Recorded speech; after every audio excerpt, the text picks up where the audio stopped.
अन्य भागों से यहाँ पर उपस्थित हमारे प्रमुख अतिथिगण, माननीय सर्वाधिकारी जी, माननीय विदर्भ प्रांत संघ चालक जी, माननीय नागपुर महानगर के संघ चालक जी, उपस्थित अन्य अधिकारीगण, आत्मीय स्वयंसेवक बंधु, उपस्थित नागरिक सज्जन एवं माता भगिनी, इस वर्ग के समापन के कार्यक्रम को प्रतिवर्ष हम लोग देखते हैं। इस बार विशेष योग बना है। आज 5वें गुरु महाराज सदगुरु श्री अर्जुन देव जी महाराज का शहीदी दिवस है। ग्वालियर के किले में उनको बहुत प्रताड़नाएं कष्ट देकर शहीद किया गया। धर्म के लिए वो हंसते हंसते शहीद हो गए। कल भी महाराणा प्रताप की जयंती थी और भगवान बिरसा मुंडा का निर्वाण दिन था। महापुरुषों के ये स्मरण जिन दिनों हमें हो सकते हैं, उन दिनों पर यहां पर देश हित में अपने आप को योग्य बनाने की साधना करने वालों का उपक्रम देखना और उनके साथ कुछ राष्ट्र के विचार में सहयोगी होना, ये मैं मानता हूं हमारे लिए अत्यंत शुभयोग है। क्योंकि बाहर तो वातावरण दूसरा है। चुनाव संपन्न हुए, उसके परिणाम भी आए, कल सरकार भी बन गई, ये सब हो गया, लेकिन उसकी चर्चा अभी तक चलती है। जो हुआ वो क्यों हुआ, कैसे हुआ, क्या हुआ,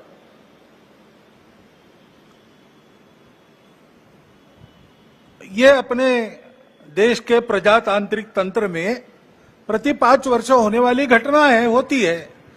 उसके अपने नियम है, डायनेमिक्स है, उसके अनुसार होता है।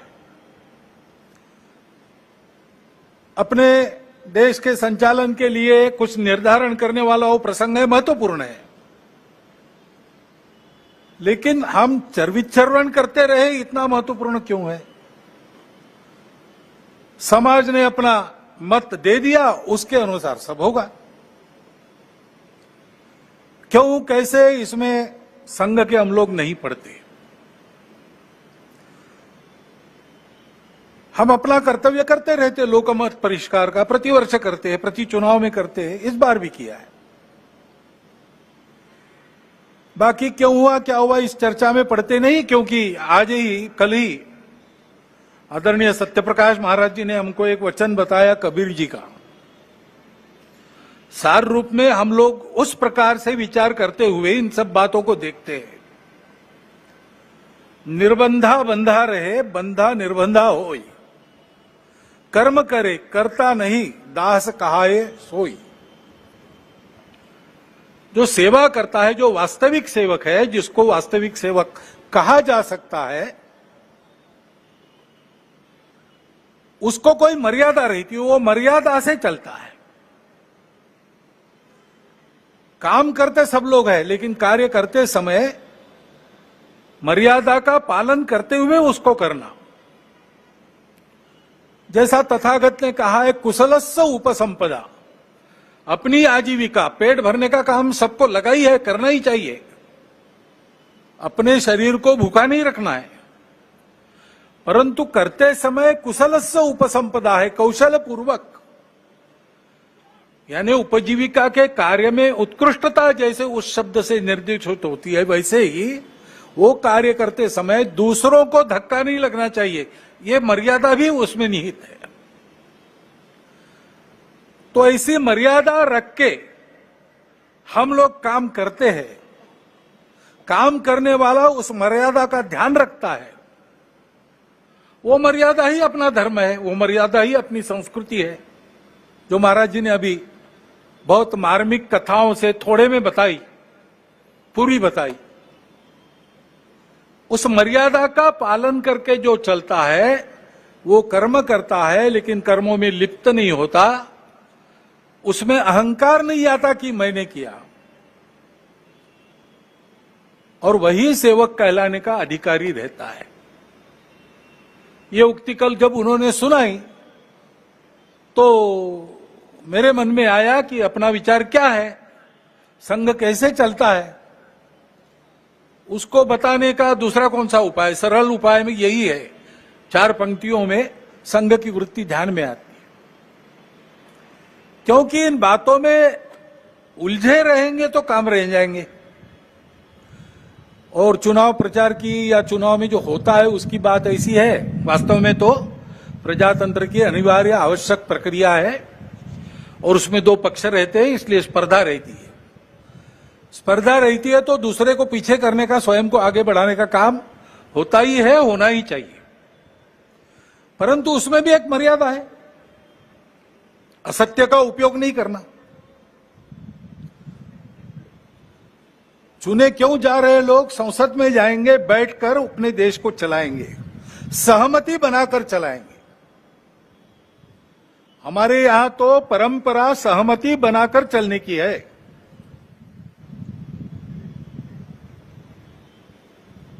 समानो मंत्र समिति समानी समानम मनस सह चित्तमेशाम। इस सहचित्त पर विनोबा भावे जी की टिप्पणी है। वो कहते हैं कि ऋग्वेदकारों को मानवीय मन का कितना ज्ञान था ये समझ में आता है। सब जगह उन्होंने सम कहा है, समानो मंत्र समिति समानी समानम मना, लेकिन चित्त के बारे में सम नहीं कहा, क्योंकि प्रत्येक व्यक्ति का चित्त मानस अलग अलग होता ही है, और इसलिए 100% मतों का मिलान होना संभव नहीं है। लेकिन जब समाज में लोग अपना चित्त अलग अलग होने के बाद भी हमको साथ ही चलना है ऐसा निश्चय करते हैं तो सहचित्त बन जाता है। वास्तव में संसद क्यों है और उसमें 2 पक्ष क्यों है? इसलिए है कि दोनों पहलू उजागर हो। किसी भी सिक्के के 2 पहलू रहते हैं, ऐसे किसी भी प्रश्न के 2 पहलू रहते हैं। एक पक्ष एक पहलू का विचार करता है तो दूसरे पक्ष ने दूसरा पहलू उजागर करना है, ताकि जो होना है वो पूर्णतः ठीक हो, सहमति बने। इसलिए संसद बनती है, लेकिन ऐसी सहमति बनना स्पर्धा करके आए लोगों में थोड़ा कठिन भी रहता है, और इसलिए हम बहुमति का आसरा लेते हैं। उसके लिए स्पर्धा चलती है। ये स्पर्धा है, कोई आपस का युद्ध तो है नहीं। जिस प्रकार ये बातें हुई, जिस प्रकार एक दूसरे को लताड़ना हुआ, जिस प्रकार प्रचार के दौरान हमारे करने से समाज में मनमुटाव बढ़ेगा, 2 गठ बटेंगे, आपस में शंका संशय उत्पन्न होगा, इसका भी ख्याल नहीं रखा गया, और विनाकारण संघ जैसे संगठनों को भी उसमें खींचा गया।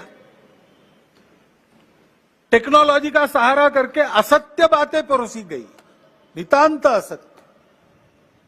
क्या शास्त्र का, विज्ञान का, विद्या का ये उपयोग है? सज्जन विद्या का ये उपयोग नहीं करते। विद्या विवादाय ये खलस्य, ऐसा कहा है, विद्या विवादाय धनम मदाय शक्ति परेशान परपीडनाय खलस्य साधो विपरीतमेतत् ज्ञानाय दानाय च रक्षणाय। विद्या का उपयोग प्रबोधन करने के लिए होता है, लेकिन आधुनिक विद्या टेक्नोलॉजी का उपयोग असत्य परोसने के लिए किया गया। ऐसे से देश कैसे चलेगा भाई? आखिर सबको देश ही चलाना है ना। 2 पक्ष है, विरोधी पक्ष कहते हैं, मैं प्रतिपक्ष कहता हूं। वो विरोधी नहीं है, उसको विरोधी मानना भी नहीं चाहिए। वो प्रतिपक्ष है, वो एक पहलू उजागर कर रहा है, उसका भी विचार होना चाहिए। ऐसा जब चलना है तो चुनाव लड़ने में भी एक मर्यादा होती है। उस मर्यादा का पालन नहीं हुआ, क्योंकि उसका पालन होना इसलिए आवश्यक है कि हमारे देश के सामने चुनौतियां समाप्त नहीं हुई।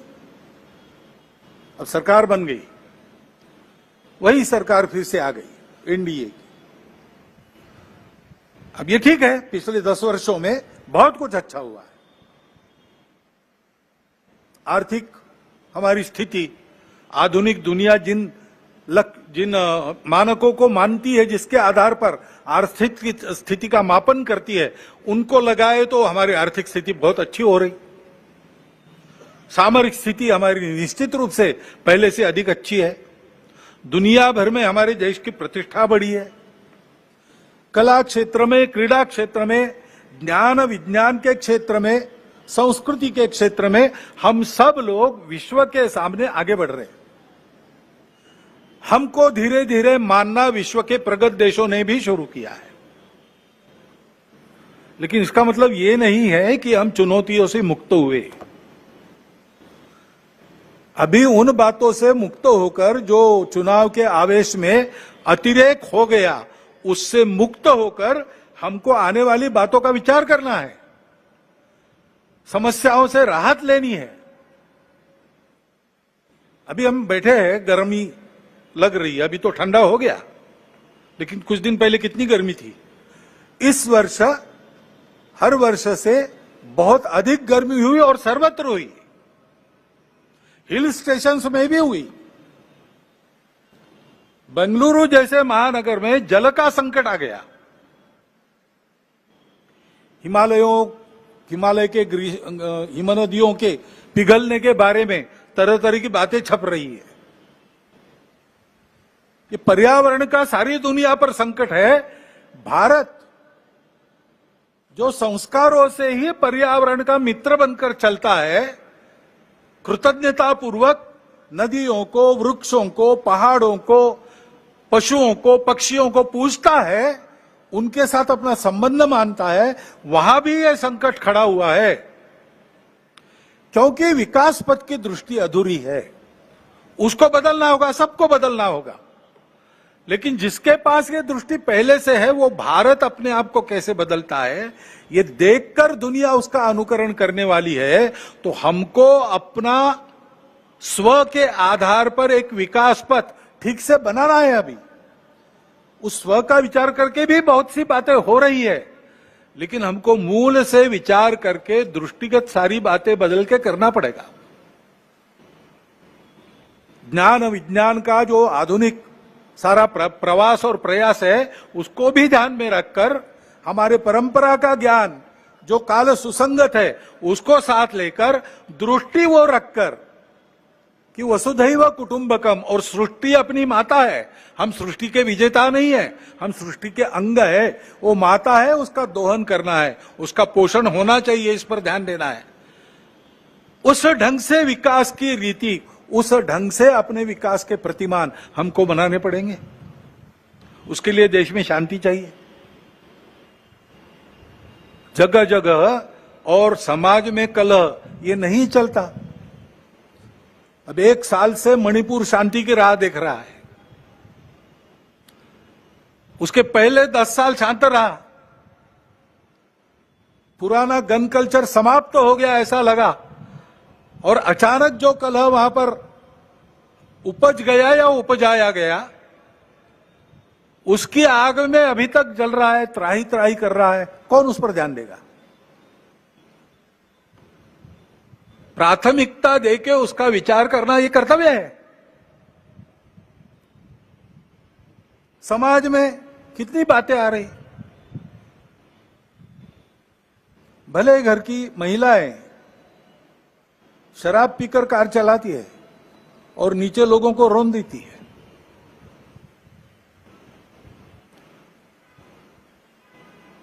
कहां हमारे संस्कार कहां गए, हमारी संस्कृति कहां है? जो संस्कृति अभी तक दुर्जेय सी बनी है, अभी भी उसको कोई नहीं जीत सकता।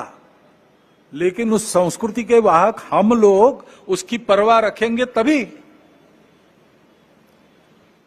इसलिए समाज में पीढ़ी दर पीढ़ी चलने वाले, संपूर्ण सृष्टि की धारणा करने वाले धर्म के संस्कार, जो संस्कृति हमको सिखाती है, उस संस्कृति के पनपने का, आगे की पीढ़ी तक पहुंचने का प्रश्न खड़ा हो गया है। जिन्होंने उसको त्याग दिया, उनकी स्थिति दुनिया में अच्छी नहीं है। भले ही भौतिक वैभव होगा, परिवार टूट रहे हैं, मन में अशांति है, छोटे बच्चे बंदूक लेकर अपने विद्यालय के सहपाठियों को गोलियों से भून डालते, ऐसी परिस्थितियां आती है। पिताहीन मातृत्व, कितनी बातें हैं। क्या हमको वैसे बनना है? क्या हमको अपना परिवार प्यारा नहीं है? क्या हमारे सगे संबंधी हमारे कुछ नहीं लगते? उस संस्कृति के संरक्षण का प्रश्न है। उसके लिए समाज में बात करने वाले, समाज में विभिन्न कार्यक्रम करने वाले, समाज का प्रबोधन करने वाले माध्यम, सबको अपने ऊपर संयम का बंधन एक लाना पड़ेगा। और वैसा वो बंधन लाए, क्योंकि आज के तंत्र में सरकार बहुत सी बातें देखती है, उसके लिए भी सरकारों को प्रावधान करने पड़ेंगे। बहुत काम करने पड़े हैं, और ये काम केवल सरकारों को नहीं करने, इनकी भी चर्चा हम करते हैं, लेकिन केवल चर्चा करने से नहीं होता। इसके लिए समाज को सिद्ध होना चाहिए। वास्तव में प्रजातंत्र में तो समाज ही राजा को बनाता है और समाज ही अपनी स्थिति को बनाता है। तो समाज ने अपने आप को खड़ा करना, यह पहली बात आवश्यक होती है। समाज परिवर्तन से व्यवस्थाओं का परिवर्तन होता है। दुनिया में सर्वत्र, दुनिया का इतिहास देखिए, यही हुआ है। जब कोई परिवर्तन आया, समाज में आया, उसके कारण व्यवस्था में आया। नेतृत्व खड़ा हुआ, लेकिन नेतृत्व को समाज का प्रतिसाद मिलने के लिए समाज का परिवर्तन हुआ। फ्रांसीसी राज्य क्रांति में फ्रांस के गरीबों का असंतोष शिखर पर पहुंच गया था, इसलिए क्रांति की बात करने वालों के पीछे सारी जनता खड़ी हो गई। यही रशिया में हुआ है। ये खड़ा हो गया समाज में कि इससे छूटना है, इससे बाहर आना है। अब वहां ये संस्कृति नहीं है जिसका वर्णन महात्मा ने किया, हमारे संत जी ने किया। संयम की, सत्य, अहिंसा, अस्तेय, परिग्रह, ब्रह्मचर्य, ये हमारे पास है। और इसलिए हमारे पास यही हुआ, लेकिन उसकी जो अभिव्यक्ति थी वो अलग प्रकार की, वो भारतीय अभिव्यक्ति थी। डॉक्टर बाबा साहब आंबेडकर कहते हैं कि कोई बड़ा परिवर्तन होने के पहले समाज का एक बड़ा आध्यात्मिक जागरण होता है, ये नियम है। अपने देश में तो है ही। शिवाजी महाराज के पहले सैकड़ों वर्ष संतों ने आध्यात्मिक जागरण किया, भक्ति की बुनियाद देकर सारे समाज को भेद मिटाकर वर्ण अभिमान विसर जाती, भूल गए वर्ण अभिमान और जाति। ऐसा समाज खड़ा किया तो शिवाजी महाराज ने स्वराज्य का विचार रखा, उसके पीछे सामान्य आदमी खड़ा हुआ, अपना घर गृहस्थी संभाल कर, और उनके साथ लड़ता था। इसलिए दुनिया की बलाढ्य ताकतें भी उसको पराजित नहीं कर सकती। ये समाज के निर्माण का काम करना है। समाज में एकात्मता चाहिए, समाज में संस्कार चाहिए। अपने समाज में और विशेष बात है कि हमारा समाज विविधताओं से भरा हुआ समाज है, और यह जानने वाला समाज है कि ये विविधताएं मिथ्या है, कुछ दिन चलती है, बाद में विविधता नहीं रहती। मूल में तो हम एक ही है। विविधता भी हमारी एकता का आविष्कार है, अभिव्यक्ति है, और इसलिए उसको स्वीकार करो, मिलजुल कर चलो, सब सही है। अपने अपने मत की श्रद्धा पर पक्के रहो, दूसरों के मत का उनका उतना ही सम्मान करो, उनका भी मत सत्य है ये स्वीकार करो, और मिलकर धर्म की राह पर चलो। ये धर्म पूजा की बात नहीं कर रहा हूं मैं। सारी पूजाएं अपनी अपनी पूजा पर श्रद्धा रखकर, बाकी पूजाओं को भी उतना सत्य मानकर, सब लोगों ने मिलकर सबकी धारणा करनी है, सबको जिलाना है, सृष्टि को भी जिलाना है, पूरे अस्तित्व के विचार से अपने जीवन को चलाना है। यह धर्म है। उस धर्म मार्ग पर बढ़ते हैं तो उन्नति होती है। हमारे देश में विविधता में एकता पुराना है। कुर्म पुराण में वर्णन किया है यहां की जनता का कि भारत भूमि की प्रजा ऐसी है, अनेक देवी देवताओं की पूजा करती है और अनेक प्रकार के रीति रिवाज रखती है, अनेक भाषाएं बोलती है, फिर भी मिलजुल कर चलती है। अथर्ववेद की ऋचा भी प्रसिद्ध है, जन्म बिभ्रति बहुधा विवाचसम नाना धर्माणम पृथ्वी में यथोकसम। यह हमारी रीति है। जब इस रीति को हम भूल गए तब से हमारा पतन हुआ। तब हमने अपने ही भाइयों को अस्पृश्य कहकर दूर रखा। कोई इसके पीछे न्याय नहीं है, कोई शास्त्र इसके पीछे नहीं है, न इसको वेदों का आधार है, न उपनिषदों का आधार है। ये तो स्वार्थी लोगों ने बुना हुआ जाल है, अथवा कुछ समय आया होगा जिसमें ऐसा चलना पड़ा होगा, पता नहीं क्या था, लेकिन वो कालबाह्य है और गलत है। समाज में एकता चाहिए, लेकिन अन्याय होता रहा है, इसलिए आपस में दूरी है, मन में अविश्वास है, हजारों वर्षों का काम होने के कारण चिढ़ भी है। अपने देश में बाहर से आक्रामक आए, आते समय अपना तत्वज्ञान भी लेकर आए। यहां के कुछ लोग विभिन्न कारणों से उनके विचारों के अनुयायी बन गए, ठीक है, अब वो लोग चले गए, विचार उनके रह गए, उसको मानने वाले रह गए, है तो यहीं के विचार, वहां के हैं, तो यहां की परंपरा को उससे कोई फर्क नहीं पड़ता। बस एक बात है कि भारत के बाहर के विचारों में जो हम ही सही बाकी सब गलत है, उसको छोड़ो।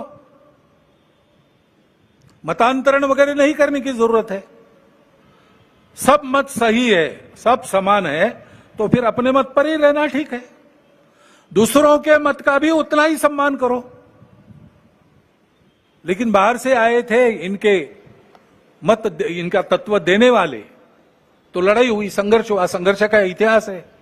बहुत गहन संघर्ष हुए, बहुत कटु संघर्ष हुए, उसकी यादें भूले नहीं है हम, और उन यादों को भूले नहीं तो परिणाम देश टूट गया।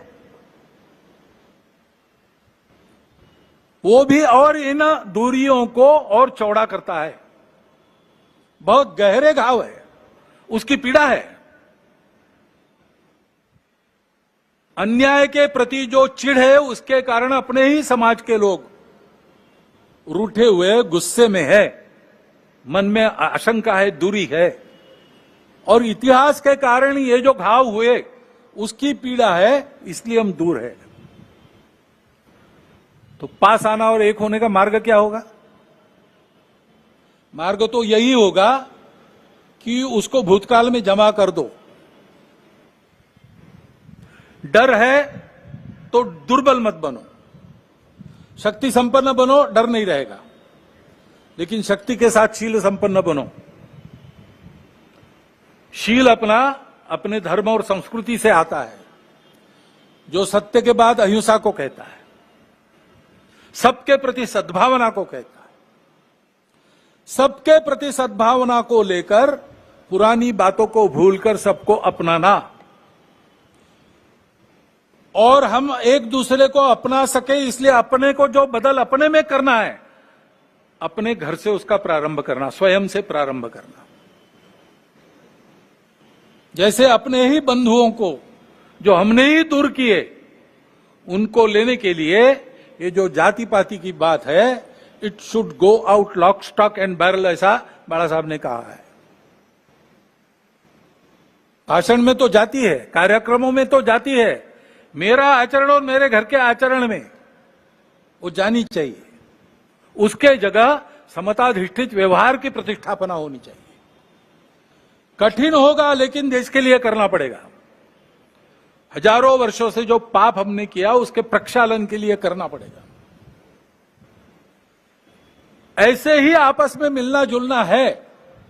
भारतोद्भव जो लोग हैं उनसे मिलना आसान है, क्योंकि एक ही बुनियाद है। वही यम नियमात्मक आचरण का पुरस्कार सर्वत्र है और एक से सब निकला है। एकम सद विप्रहा बहुधा वदंती, यही सबकी श्रद्धा है। इसलिए वो तो संबंध रखना, आना जाना, अभेद बरतना, रोटी बेटी सब प्रकार के व्यवहार होने दो। लेकिन जो बाहर की विचारधाराएं आई, उनकी प्रकृति ऐसी थी, हम ही सही बाकी सब गलत।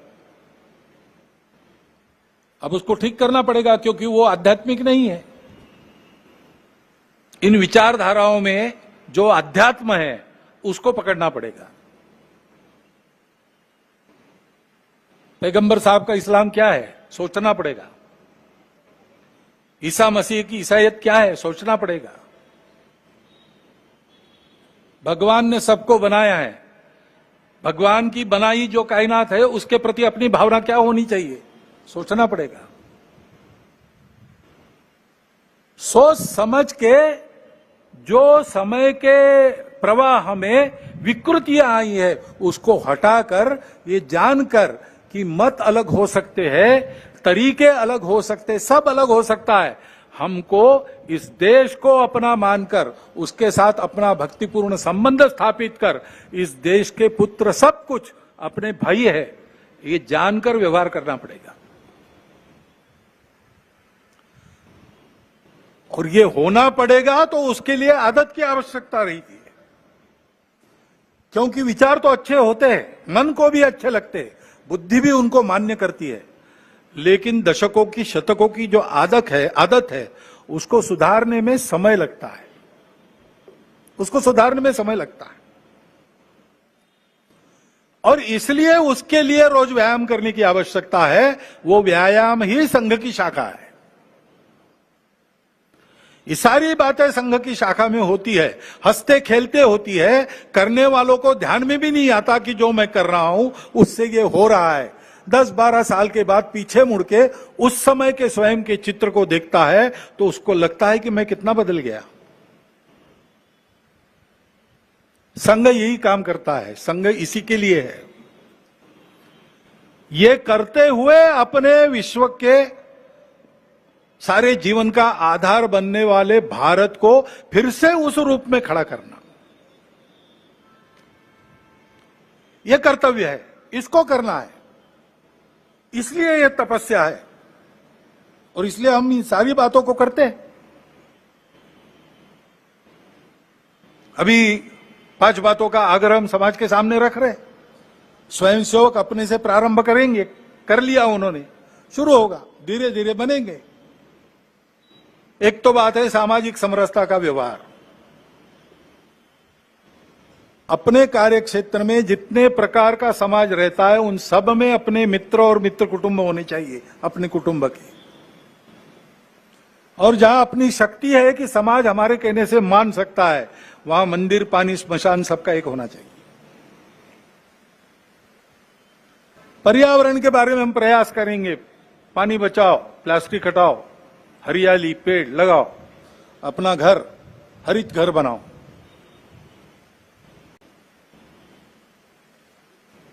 स्व आधारित सारा व्यवहार हो। स्व आधारित जीवन की कल्पना में उपभोग के लिए जीवन नहीं है, समृद्धि चाहिए, अय्याशी नहीं चाहिए। इसलिए लक्ष्मी जी की स्तुति हम करते हैं श्री सूक्त में, तो उसमें जैसे धान्यम धनम बहुपुत्र लाभम वगैरह कहा है, वैसे न क्रोधो न लोभो न च मात्सर्यो न अशुभा मति, ये भी कहा है। नीति युक्त लक्ष्मी, उसकी हम पूजा करते हैं, उपभोग में नहीं उसको दौड़ते, उपभोग की रेस में हम नहीं दौड़ते, हम संयम रखते हैं, संयमित उपभोग, इस पर हमारा विश्वास है। इसलिए फिजूल खर्ची नहीं करना, बहुत ज्यादा तामझाम की आवश्यकता नहीं, सादगी से रहना, मितव्ययिता से रहना।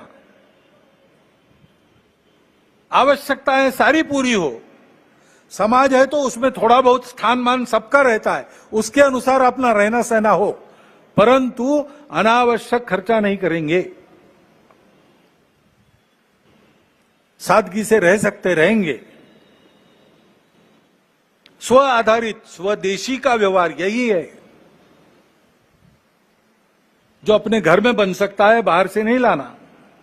एक आध बार इतवार को चले गए पिज्जा विज्जा खाने, ठीक है, लेकिन नियम नहीं बनना चाहिए। और जो अपने देश में बनता है वो बाहर से नहीं लाना। और देश की नीति ऐसी बने कि बाहर से लेना तो प्रथा अंतर्राष्ट्रीय व्यापार है, तो हम अपने शर्तों पर ले, कोई हमको दबाए और उसके चलते हम ले, ऐसा न हो। और अपने देश की व्यवस्था, कानून, संविधान, अनुशासन, सारी बातों का पालन करना। लाल बत्ती पर रुक जाना, जहां कतार में खड़ा रहना वहां कतार में ही खड़ा रहना। म्युनिसिपैलिटी से लेकर तो राज्य सरकार तक, केंद्र सरकार तक कर भरण होता है, समय पर करना।